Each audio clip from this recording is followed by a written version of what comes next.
bahwa prasangka rasial terhadap warga Tionghoa masih ada di kalangan masyarakat. Fakta ini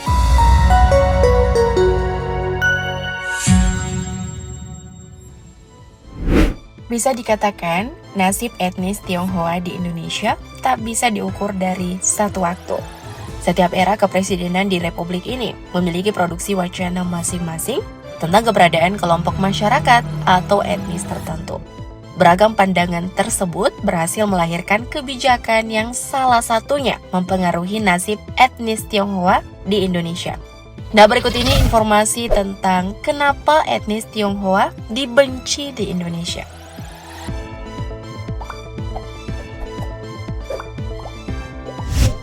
Terkait anti-Tionghoa atau xenofobia di Indonesia, terjadi karena adanya beberapa tingkat. Pertama, tingkat kultural, yakni adanya suatu konstruksi sosial yang membuat orang begitu membenci etnis Tionghoa yang besar dugaannya bermula dari era kolonial Belanda. Nah, menurut Sartono Kartodirjo, dalam bukunya berjudul Pengantar Sejarah Indonesia Baru 1500 sampai 1900, sejak Belanda menginjakan kaki ke Indonesia pada abad ke-16, Belanda membutuhkan bantuan dalam membangun kota-kota yang dikuasainya di Indonesia. Akan tetapi, Belanda tak mau memberikan kepercayaan kepada orang pribumi. Karena itu, Belanda memilih etnis Tionghoa yang telah eksis di Indonesia sejak era Kerajaan Majapahit sebagai kelas sosial yang lebih bisa dipercaya ketimbang pribumi. Kemudian, banyak etnis Tionghoa yang menjadi mitra dagang sekaligus pemungut pajak. Etnis Tionghoa pun diberi eksklusivitas oleh Belanda dengan memisahkan tempat tinggal mereka dari pribumi. Seperti dengan adanya penetapan yang disebut Wetskantstelsel, yakni aturan untuk menciptakan pemukiman etnis Tionghoa atau pecinan di beberapa kota besar Hindia Belanda. Nah, setelah Belanda sudah tak menjajah Indonesia lagi, kecemburuan terhadap eksklusivitas ini masih tetap membekas di benak penduduk Indonesia karena menjadi kisah yang diturunkan dari generasi ke generasi. Lalu, kecemburuan tersebut membawa ke tingkat rasisme kedua, yakni tingkat institusional.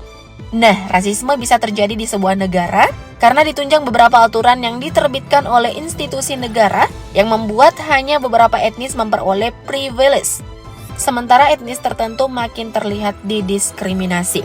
Di Indonesia, jika kembali melihat sejarah, kepemimpinan Presiden pertama Soekarno dan Presiden kedua Soeharto memang bersinggungan keras dengan meraknya sentimen anti-Tionghoa. Presiden Soekarno pernah mengeluarkan peraturan pemerintah PP nomor 10 tahun 1959 tentang larangan bagi usaha perdagangan kecil dan eceran yang bersifat asing di luar ibu kota daerah Swantara tingkat 1 dan 2 setara keresidenan. Intinya, peraturan pemerintah tersebut isinya adalah larangan bagi pengusaha asing untuk membuka usaha di beberapa daerah di Indonesia. Meski aturan tersebut ditujukan untuk warga negara asing atau WNA, tapi peraturan pemerintah tersebut berimbas pada etnis Tionghoa yang memang tinggal di tanah air. Dengan kata lain, dalam praktiknya, PP tersebut kerap disalahartikan untuk melarang etnis Tionghoa membuka usaha seperti dagang. Dikarenakan pada saat itu kebanyakan Tionghoa adalah WNA.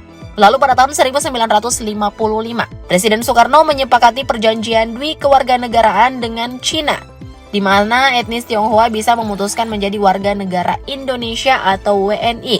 Namun karena prosesnya dianggap memakan waktu yang lama, pada kenyataannya banyak yang masih tercatat sebagai warga negara Cina atau Tiongkok. Nah, memang ada asas ius sanguinis Tiongkok yang membuat etnis Tionghoa di luar Tiongkok tetap dianggap sebagai warga negara Tiongkok. Sederhananya, untuk diketahui, asas ius sanguinis ini atau law of the blood adalah asas yang menentukan kewarganegaraan seseorang berdasarkan keturunan, bukan berdasarkan negara tempat kelahiran. Meski demikian, pada era Presiden Soekarno, etnis Tionghoa masih memiliki ruang bebas dari segi politik dan budaya. Mereka masih bebas mengekspresikan dan melestarikan budaya, dan menyatakan identitas ketionghoaannya di ruang publik.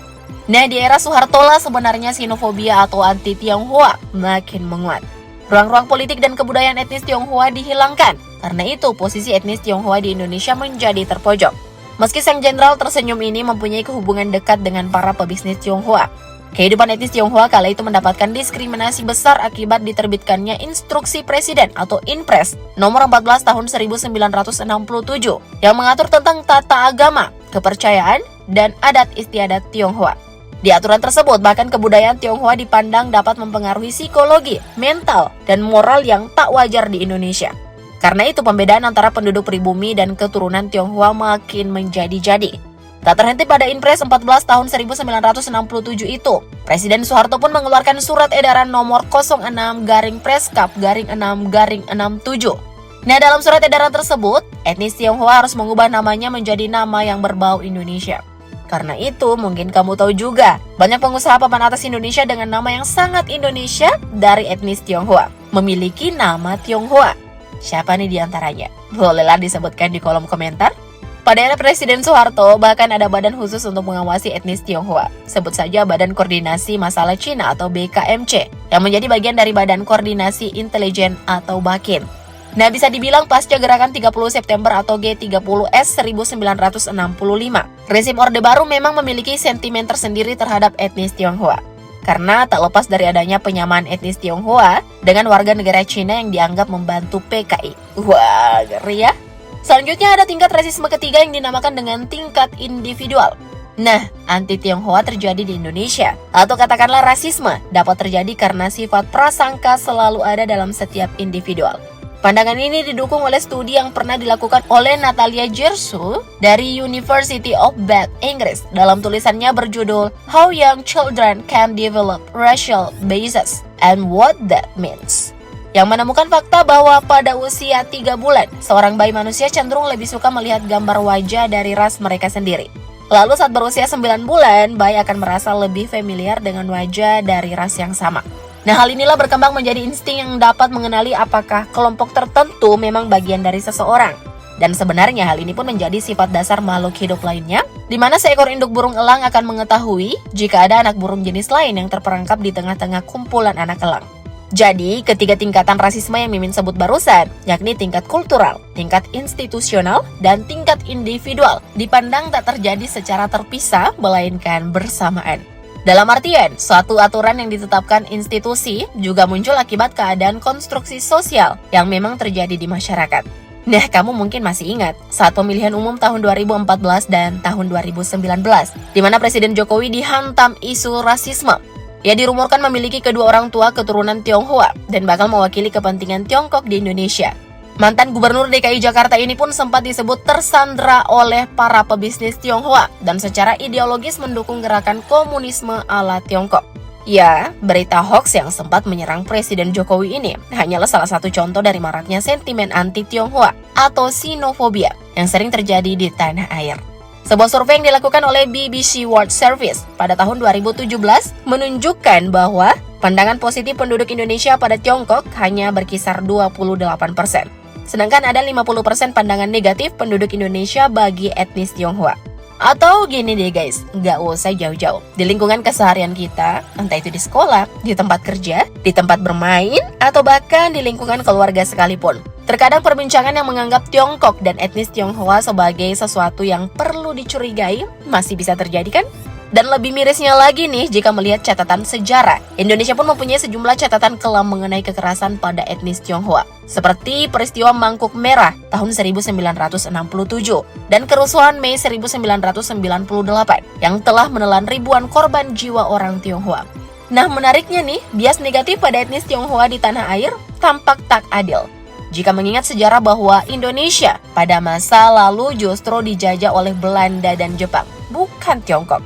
Namun penduduk Indonesia jarang atau bahkan mungkin tak pernah bertanya tentang peranakan seorang calon pemimpin jika ia adalah keturunan Jepang atau Belanda. Bukan begitu kenyataannya? Lantas menurutmu, kenapa ya penduduk Indonesia masih saja bisa begitu takut dan tak percaya pada etnis Tionghoa? Komen di bawah dong. Thank you, update lovers.